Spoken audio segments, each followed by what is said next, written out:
Hey guys, today I'll show you how you can edit a bank rule in Xero. So let's get started. First, log into your Xero account and open the organization you want to work with. From the dashboard, go to Accounting and select Bank Accounts. Choose the bank account where the rule is being used.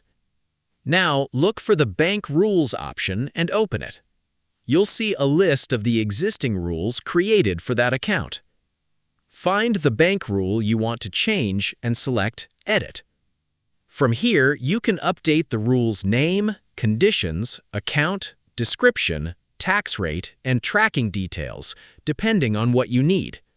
For example, if Xero is applying the rule to the wrong type of transaction, you can change the conditions so the rule only matches the transactions you actually want. Once you've made your changes, carefully review the settings and click Save.